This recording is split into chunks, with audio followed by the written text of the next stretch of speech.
In Chapter 4, we start getting into project planning and defining the project. It's good to point out that project managers that are in charge of small, simple projects probably don't have to worry too much about project planning and scheduling. Those tasks become pretty obvious and straightforward rather quickly.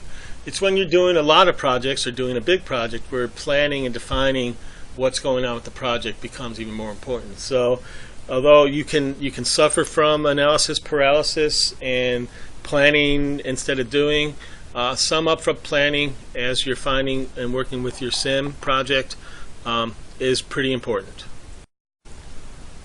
I like showing these slides every once in a while to get a sense on where we're at within this project management. I like to throw up this slide every once in a while so we get a sense on where we're at with respect to this class and where this class is going. I've introduced project management in general to you in Chapter 1. We talked a little bit about strategy and project selection in Chapter 2. We looked at organizational structures and structures that support project management in Chapter 3. And now we're getting to the nitty-gritty. And between now through Chapter 9 and then on to 13, we're going to start learning and having a deeper understanding of the technical aspects of project management. The second half of the semester, we're going to turn back to the sociocultural aspects that you see identified in the lower path, chapters 10, 11, 12, and then beyond. So that's where we're going to be at for a little while, learning the technical stuff. We'll start in Chapter 4, define the project, and move forward from there.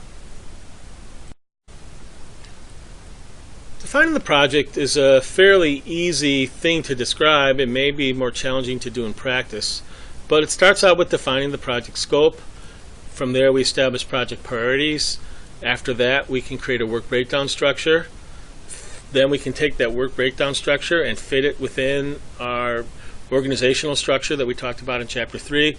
And then ultimately, if we want to track anything, we better put a coding in place so that we can actually drill down and understand what's going on with the project, especially as we start analyzing our performance.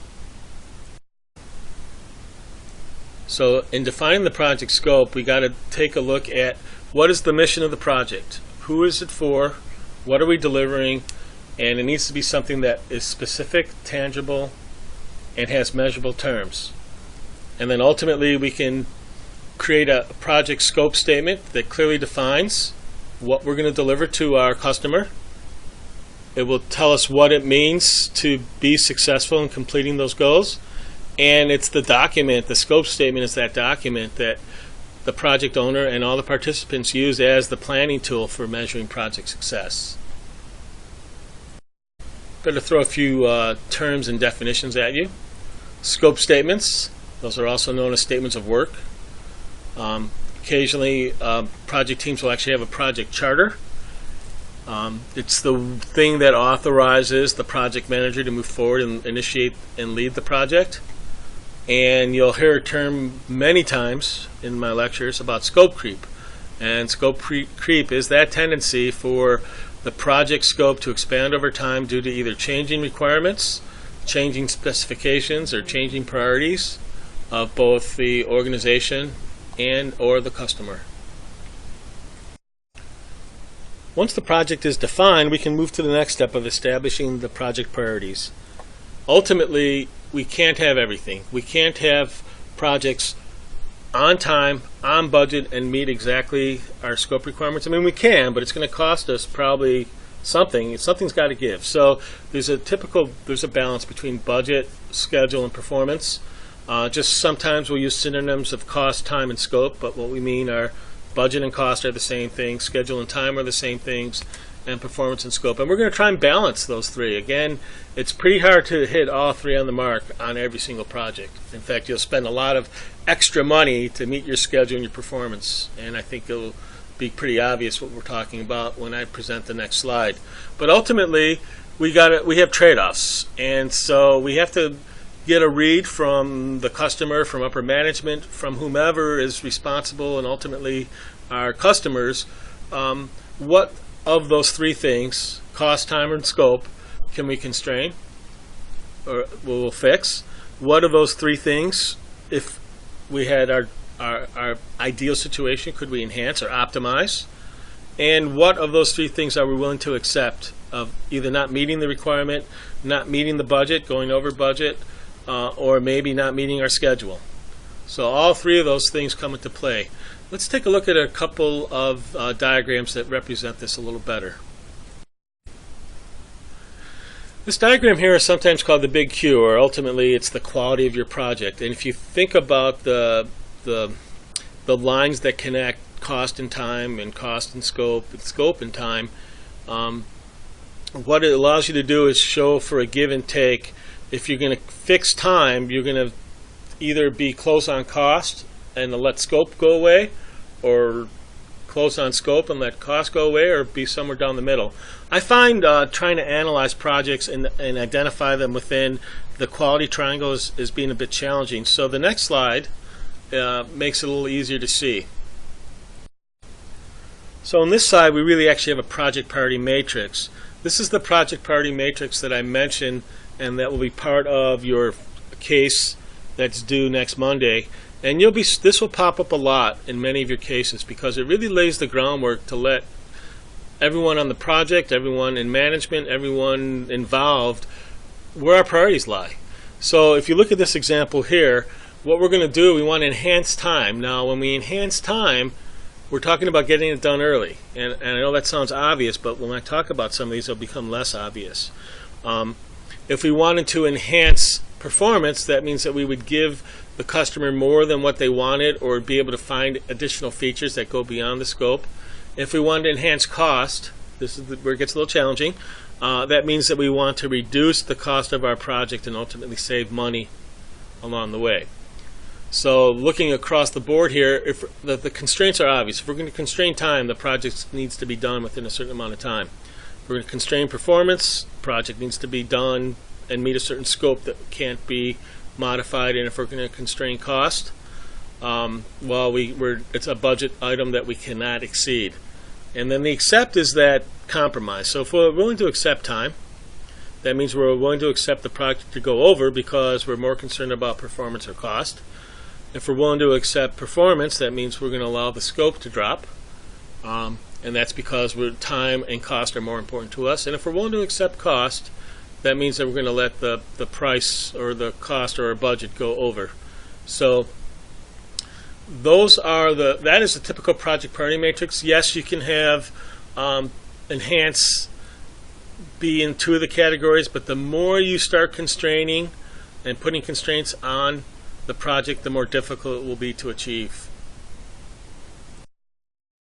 In the video that's about to start, I have put this in this place not because of the overwhelming issues around project failures that get discussed, but at about the 2-minute and 49-second mark, Jeffrey Minter goes on and does a pretty good job of talking about the triple constraint of time, cost, and scope.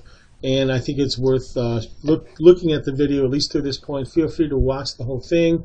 I attempted to just clip that clip out, which I can do easily in a live class, and I'm not able to do that with this. So enjoy the whole video, but again, I'd like you to see, more importantly, the part that starts at about the 2-minute and 49-second mark and goes on for a couple minutes. So take a look at this and see how you like it. I'm Jeff Minter with Victory Vets, and this is the truth about project failure. Standish Chaos Chronicles reports that projects fail at an alarming rate. Anywhere from 67%, I've seen as high as 90%, listing of projects that are currently either in trouble or actually have failed already.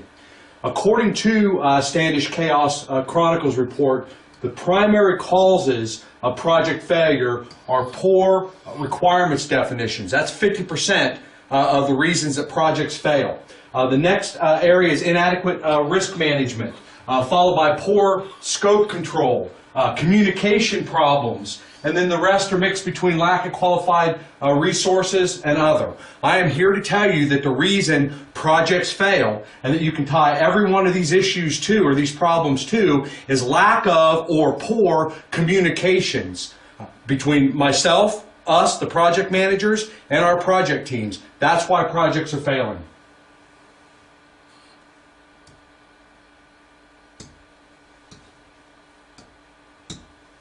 Upper management must prioritize all the projects and communicate those priorities. If we don't have a steering committee, and if upper management's not saying to the team, hey, your project is number 7 out of 40 projects, it's our 7th priority, and you're going to get the resources, you're going to get the time, and we're going to help you identify that scope and show you how it fits into the organization as a whole. If upper management's not doing that, we got a big problem, and that's a communications problem. So upper management needs to drive the execution of our projects based on what our company needs from a strategic perspective to be successful and to grow.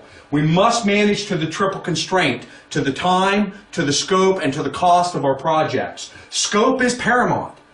The work breakdown structure is about collaboration. When we're sitting down and we're figuring out the work that needs to be done to make a project successful, it's about collaborating with our team so that we all have a vision of what this project looks like when it's done. Not where a project manager or business analyst goes off in the corner and fills out a template. In fact, I'd suggest you take every template from your PMO, from your organization, throw them away and actually start communicating, because those templates are killing your communications today. We do progressive elaboration is the key, where we're constantly learning and giving ourselves time to learn and to dig a little bit deeper and dig a little bit deeper into the root cause of our problem so that we can come up with a proper solution where we're not attacking symptoms of the problems, we're actually attacking that root cause, and we're going to eliminate our communication killers. Our triple constraint, our cost, our time, and our scope. Whenever somebody comes up to you now and says you're on a project, you need to ask them, when's it due? How much money do you have to spend on it, and what's it look like when it's done? That's your first communication as a project manager. You work with your sponsor, you work with your team to help them define that information. I highly suggest using a flexibility matrix. So basically, you can't have it all. You can't have it on time, to scope, and within budget. It doesn't work that way. So you ask your sponsor right away, what's your least flexible, your most moderately flexible, and your most flexible out of scope, time, or cost, and make them answer those questions. Hey, is time, it's got to be done by a certain date, so that's my least flexible? All right, fine. What's my moderately flexible? Is it to scope? Is it to quality? Can we be a little flexible to make some solid decisions when change occurs in front of us? Maybe that's moderately flexible. And then maybe our most flexible is our cost, where we have a little bit more money in the budget if we need to bring in more resources or get insurance to transfer some of our risk. This is not a license to steal. This is just my sponsor telling me where they're flexible, because you can't have it all. You can have great quality and you can have it quick, but it's going to cost you a lot of money. You can have it quick and you can have it cheap, but your scope and your quality is going to be minimized. So you need to be flexible, and this flexibility matrix will help you figure that out and determine that on behalf of your project and your project team. Proper scope is critical. Effective elicitation of requirements. We have to dig out there and ask people what they need versus what they want. Needs versus wants. We must extract the need and find the root cause of the problems. Don't try to solve their problems too quickly. You're probably addressing symptoms and not root causes. So ask why 5 times. Dig deep. Help that customer determine their need, because guess what? The customer is not always right. In fact, the customer wouldn't need us if they knew what they needed. Right? It's our job to get in there and help them determine that need and elicit that information from them. We do that also through rolling wave planning. Here I am, the project manager. I'm seeing my first milestone within my project. I can plan to there, but I don't know what's on the back side of that. Consider this the study phase of software development. I can see to that first wave, but I got to complete that study before I can move forward with the design. I got to complete design before I can move forward with development and implementation. So it's rolling wave planning, or a form of progressive elaboration, where we're given time and our project team is given time to gather those requirements, analyze those requirements, get smarter with the process so that we really dig down deep into that root cause of the problem before we solve the problem. We solve way too many symptoms today versus the root cause, and we need to fix that. Rolling wave planning helps us get there, because we might make this second milestone and we may not know what's on the back side of that. There might be an old shark waiting to jump on us right when we cross that milestone. So we won't know, though, till we get there, and we need to be flexible. We need to have the ability from our sponsors, from our management teams, to have some flexibility back in that flexibility matrix. So when we run into that shark up here, we can make smart decisions based on where we're most flexible as an organization.